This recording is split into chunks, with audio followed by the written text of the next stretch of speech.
everyone, Lyns here. I'm here with a voiceover tutorial for watercolor. Today I'm going to be showing you how to do a night sky tutorial, and along with that I'm going to be showing you my process on how I use the watercolor paints, just my general workflow, maybe some tidbits, and hopefully that'll help everyone out when they want to do their own creations. Really quickly, I'm just going to go over my setup here.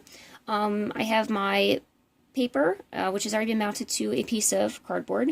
Just any cardboard will do. I have my two most commonly used brushes right here. You'll see that they are just very common round brushes. Honestly, they're not the best quality. I don't care. I also have an eyedropper. You'll see where that comes in handy here soon enough. Palette, it's ceramic. Feel free to use any palette you want. Really doesn't matter. Use paper plate. I don't care. Something to put your water in, very useful. I also have a water bottle right behind here. You may not be able to see it. Got my tubes laid out, and then over here, I do carry the Hydrus Dr. P.H. Martin Hydrus Fine Art Watercolor paints. They are really, really exciting to use. However, I may be doing a separate tutorial on how to utilize them, just because that they are a little different to handle. And then a specialty item that I use is these Pearlescent liquid acrylic paints. They add a special shine to the paint when we apply them, and I'll be showing you how we do that. So without further ado, I'm going to start off with getting the sketch down for the night sky, just so I have an idea of where to put everything. I'll be getting my paints laid out, because I think preparation is really important when we start a watercolor, making sure that the paints are there, so that way you're not fumbling around trying to find everything. So let's get started. Alright, so what I did was I took some of my two paints and I started laying them out on my palette. I have a light blue and a slightly darker blue over here. I might actually lie a little bit and actually go with the Hydrus watercolor, just because I've had amazing results with getting that nebula look that I really enjoy with that. So right here in this dish, I'm going to show you. I'll let you know right now, the Hydrus watercolor sets, they're concentrated watercolors. If anyone has ever experienced them, they are extremely concentrated pieces of machinery. So honestly, one drop, I sometimes might go with 2.5, or I'm sorry, 1.5, oh my god, and put that in there. Now, generally what I will do is I will also add a secondary color to that, because I don't think that, I mean, pure black is pretty interesting, but I do like to mix it up a little bit. It adds a little bit of interest in the final color, and it will show through. So, boop, one little dot right there. So, we got that going for us. And this eyedropper is really good, because you know how when people say, oh, you need 1 part water, 1 part, paint? Well, this actually really helps take out the guesswork. And you go, boop, there you go. You have your 1 part. And I put 2, since I put basically 2 paints together, I want 2 drops, if that makes any sense. I also do the same for my my 2 paints, sort of, water that down. Maybe 3, because I put a lot in there, so you want to dilute it just a little bit, but still enough so that it's, thick and usable. You don't want to dilute the colors too much. If so, then you'll have to go over with a lot of layers, and the result may not be as intended, and that's never a good thing. So I just do this to sort of thin out the paints. Well, not really thin them out. I want a nice smooth consistency. It's really weird how I see it. Just, it's easier to work with when I can just go and get what I need and not have to fumble around with, oh, I got this big glop right here. Let me just, work on that a little bit. And then your painting's already drying and you can't mix it as well. So just go for it right now. I call this prep work. Getting it ready. You gotta get this stuff ready. Get some more water. And boop. Oh, there it is. Looking pretty good. Okay. Clean off them brushes, making sure they look good. Okay, they're looking pretty good. Let's put this back. You may not think about it, but this is actually a slightly necessary step. I'll just do this for this tutorial. So I have a blue pencil. The best part about it, it has blue lead in it, so it won't show as much as, other leads. And I'm just gonna make a curvy line right here. This is just where I'm thinking I want my nebula, and it's just gonna help me visualize, and it's going to be good for the tutorial purposes. I understand you may not be able to see it real well, and that's totally okay. Now, where do we begin? We have our idea here. We've got everything laid out. Where do we start? I got my paints here. I want to get going with this. I want to do this. I want to do this now. That's what I'm thinking. Well, just think about it rationally here. So this eyedropper is also really good for putting water on large areas of paper. I like to go around the edges first, because what's going to happen is all my dark paint is going to be focused around here, and we're going to slowly meander it up to here. We're also going to do the same for this side as well. So, you know, put a little water there. It's going to help, and it's going to help feather it out. And make little designs too if you'd like. But just don't get too close to where your nebula is going to want to be, because we want to make sure that the paint doesn't get too, the darker paint doesn't get too far up, much up there, or that's going to ruin the effect that we want to go for. Yeah. This is pretty much my my bottom bitch thing here. So I got loaded up with some of my black paint here. Oh, look at that. Look how it goes. This might get really boring. I may go over with some music or something on this, because I realize I'm not the most interesting person. So, and I alternate. I make sure I'm getting both sides here. It's almost similar to the way of like a time thing, because you don't want to, say if I leave this part going for a little bit, it'll start to dry. And it'll leave a fringe, and that's not, it won't be able to, what's the word? It won't be able to blend well in the final product. So that's why I put a lot of water on here. Now see how I said about dilution? I did have a lot of water on here, and that's going to become an issue. The water I have just basically diluted my black out, my black-blue mixture. So, and which could be, you know, can be cool, but it's probably not what I'm going for. So I'm grabbing some in my darker indigo blue. I'm just going to start getting that into the painting as well. I also don't see anything wrong with just putting some water down there to begin with, like this. And blah blah blah.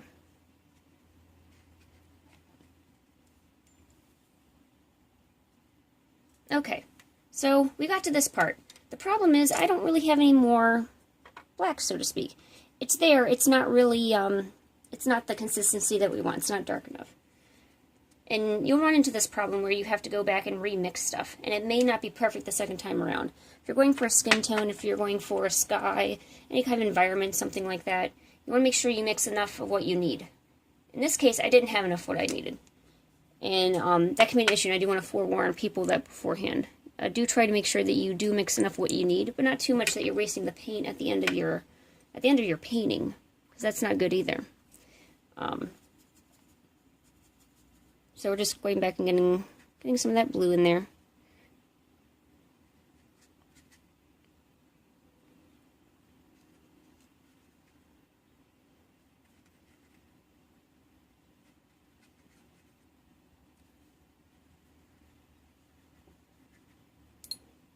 And the best part is letting it feather out. You may think that watercolor is really uncontrollable and, you know, I can't get it to go where it wants to go.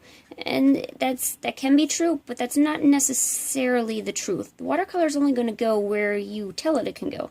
By telling it you can go somewhere is really only with the water that you put down. That's really one of the only ways that this paint's going to go anywhere.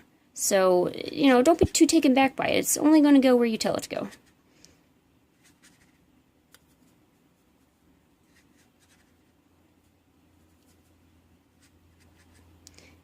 And also note how I'm dipping it down, and I let it sort of go in there, and then I'm spreading it out. It's not like just going, you know, haphazardly all around this, you know. Just, you know, put it down, let it go, maybe add some water to get the diluted. Okay, so we basically we got our blacks here. We have, you know, a basic outline. I mean, there's some stuff that could be better, but, you know, hey, that looks pretty good. So now I'm going to go with my lighter blue right here. Get a good amount of that. And actually,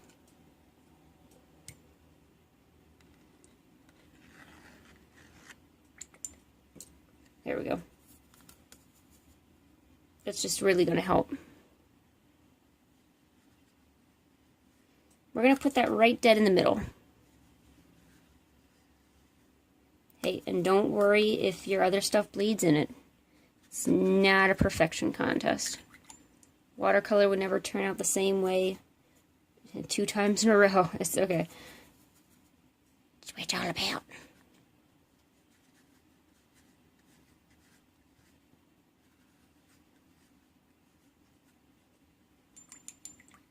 Okay. At this point, I dump my water into the other bowl. Not visible on camera, but it is being done. Just because now that I'm working with a bit of a lighter color, I want to try to get as much pure color, aka the lighter blue, as I can.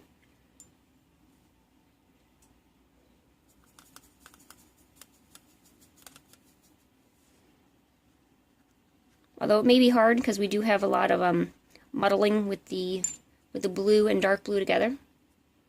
Okay. So let's finish that up, make that look pretty over there. Get some of this darker blue.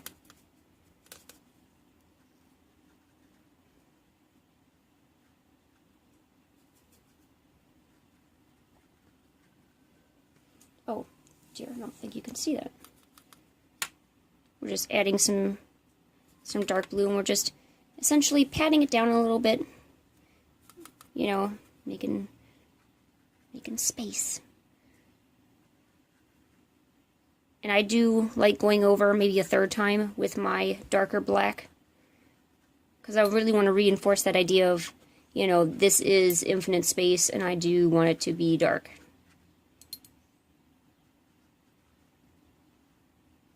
And sometimes I'll have it creep up a little bit, like getting towards our lighter colors, and I just dip water on it. The water and the watercolor will do its thing. So, don't worry. Plus all the little white marks that I left roaming around. I do want to fix those up. But not necessarily. It's all about the look you're going for.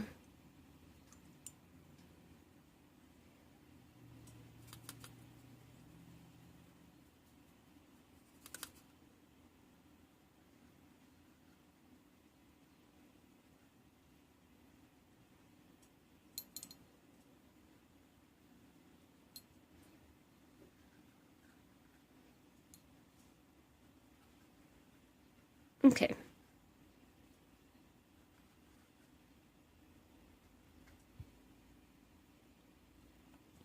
We've got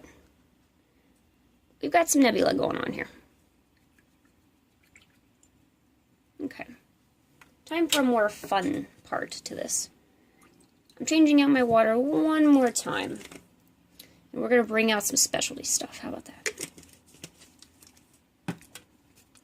So I'm pretty much done with that.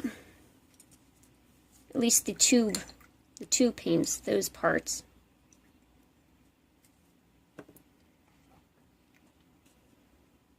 Okay. What I'm going to start bringing out is the pearlescent inks. The pearlescent inks are fun. You have no idea how much fun these are. Especially if you want to do something like this and you want it to glow. First thing I do, I shake them really well. You know, make sure you shake them really well. You open it up. You'll notice it already does have a dropper. I've maybe only in one case have I actually dropped on the stuff to it, but I like to use my brush in order to sort of dictate where it goes and sort of give it a more natural look, because when you do drop it on, it does sort of have like a roundish shape that sort of radiates around it, which is good for stars and things like that, but for this particular part of the nebula, I don't really want to do this. Another tip I want to make sure that I do tell you, you sort of want this to be wet. If it's not wet, you're just going to have, you know, essentially where you put the paint, that's where it's going to stay. It's not going to bleed out, it's not going to feather, so make sure that you do have some moistness going on there. And what we're going to do is I take the dropper and I put it onto the brush, because I don't want, you know, if this was dirty, I don't want it getting in there, you know, I don't want to just be putting my brush in there. Personal preference, you don't have to. And so we got this going on here, and we're going to dip it on there. Boop. Not sure how visible it is that you can all see, but,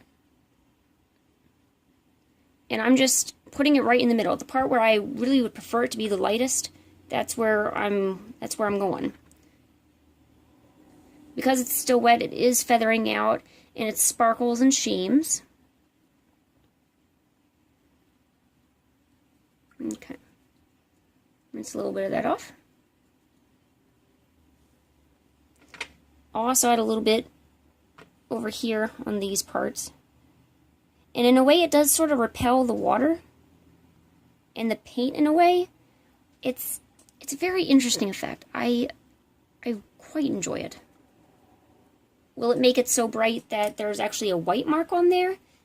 Probably not. Is it going to make it, is it going to give it something extra? Oh, yes. Okay. The second two we got here, because, I mean, it looks good. It's black and blue, but I would really prefer to have, you know, a bit of white to it. I mean, I want to make it look like it's got stars to it. It doesn't really look like it has stars. Of course, I could always take my white paint later and put on there, but I figure, well, I got these, why not use them? Now, this is a pearlescent. It is a silvery, has more silver sheen to it. There's also another one where, if you can see, it's pearlescent, but it's more translucent than anything else. I'm going to use both of them. Why not? Same technique, especially for these. Especially my whites. I always take from the dipper and put onto the brush. And I would never stick my brush in here. I'd be heartbroken if it ever got, you know, dirty. The translucent one does an amazing job.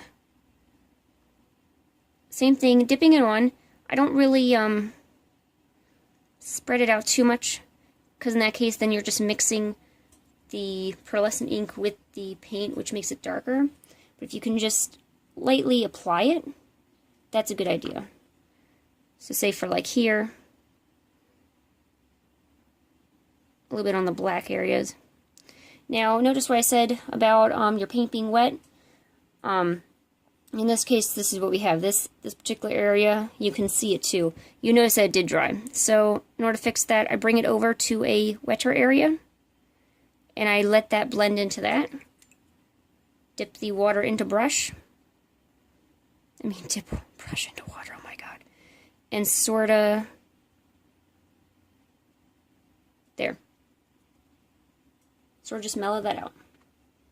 And that's a way you can approach it. So if you notice you're getting into a dry area of your painting, and you're like, oh shoot, I mean, it's gonna stand out. At least in my mind it does. So just sort of bring it over to an area where there is a wet spot.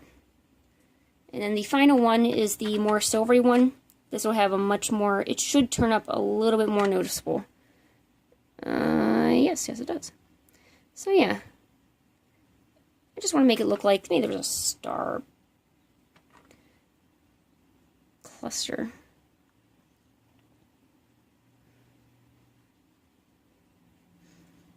For this I do take my water, and notice how I don't just dip the water right in the middle of the paint. I'm bringing it around to the sides here to have it feather out.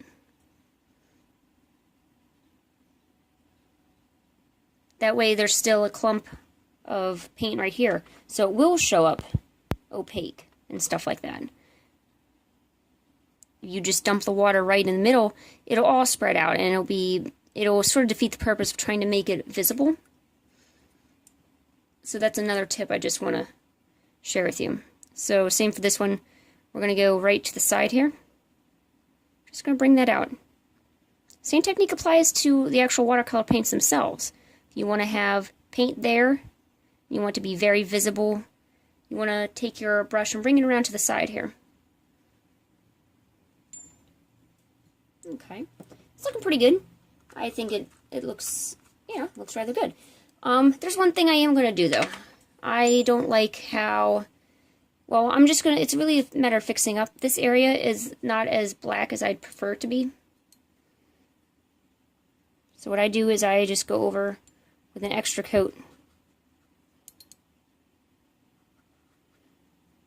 And that'll really, when you have that much darkness muddled up against the other colors, it'll really help your nebula to stand out.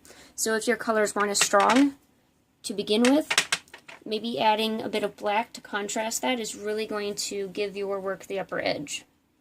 So bear with me if you'd like to see me just fix this up a little.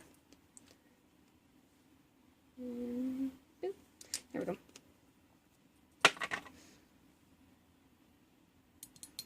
Plus, what's really interesting when you rinse off your brush, you're going to get the sparkles inside your paint. So, will that mix up your paints when you're mixing them? No, not really. I mean, if anything, it could be really cool. Now, I don't want to ruin the areas where I've built up that sort of constellation look. So remember to go around. Remember, yeah, the paint's still wet, and some of these areas might bleed in a little, but it's not going to like go and take over the whole thing. So you're going to be fine. Remember, you're just inching up next to it. You're letting the paint mix in with itself.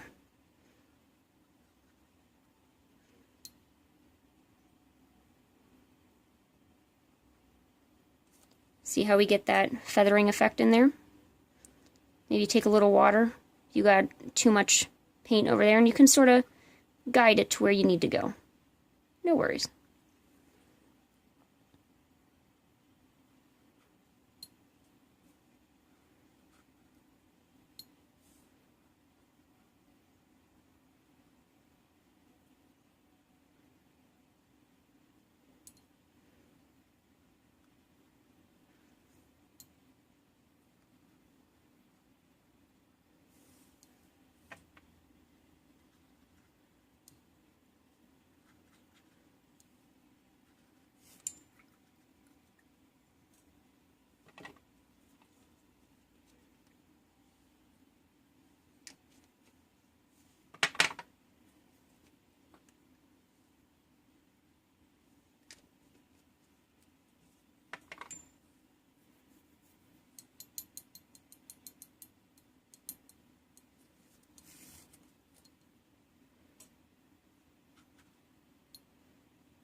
Sorry, I'm not talking much. I'm not too sure what to mention.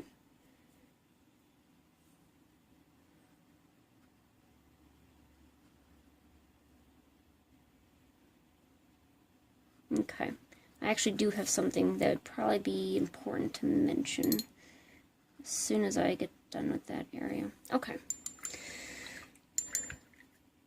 This goes along with the lines of, remember how I said when your paints, when the underlying layers are dry, you're going to notice like a sore thumb that it was dry when this happened? Not sure if this is easier to notice for you guys. So we see right here, it's a very sharp edge. It doesn't have that feathering quality that, you know, maybe you prefer it, maybe you don't. It's all up to you. So I take some water, and I go like this. And then I bring it in. If you're lucky, somewhere along the line, like around here, it turns out that was wet. And that's going to be good. That'll help feather that in naturally. And that's a mistake that, or if you don't consider a mistake, totally okay, that we have avoided. If not, then slowly, you know, get the water going, and you guys slowly feather that in. Most mistakes are fixable. Unfortunately, not all of them can be. It's just the way it works. I mean, it's not a big deal. Watercolor is all different in its own way. I mean, I wouldn't worry about it. All right, one more fun thing, and then we're going to wrap this up. I'm going to take the more non-translucent, the more silvery one. We're going to put that on a brush, and we're going to sprinkle it around like little stars. In hopefully a very non-messy way. We'll find out. Usually I take something else, like a little stick or something, to try to minimize it splattering all over, you know, my phone, me, walls, pictures. Just gonna, you know, hit that on there. Precision, it is a bit of an issue. You will plan on getting messy. It will happen. But you can mainly, you know, and figure out what works for you. I mean, it's a little hard to explain. Sorry, I'm not the best at explaining it. You can get some sort of precision and control when doing this. But I would imagine, you know, practice first before you really want to get into it too much. So we're going to do a little bit of that. And of course, being aware if your paint is still wet, because what will happen is the little speckles will instead feather out instead of leaving the nice spots that you'd probably want if you want stars or something like that. So what we got here is the night sky tutorial done in real time. We did it in 23 minutes, not too bad. If you wanted to do something else like on top of it, I would definitely, that would require not blending in or anything. Make sure that you make sure that dries. I know people always give a different recommendation on when to have that dry. I always let it sit. I honestly let it sit for like 30 minutes to an hour and put it in front of a heater. I know that's horrible, but I do. So to do that. Otherwise, if you guys have any questions, you want to know anything at all, something didn't make sense, was I talking too fast? This is honestly my first time talking on YouTube, and I hope everyone has enjoyed it. Otherwise, my name is Lyns. Here's the nice guy tutorial. I'll be posting on my DeviantArt, Instagram, all those things. Please give me a subscribe. Please comment for things you want to see. And thank you so much for watching. I hope you have the confidence to do some more watercolor now. Thanks!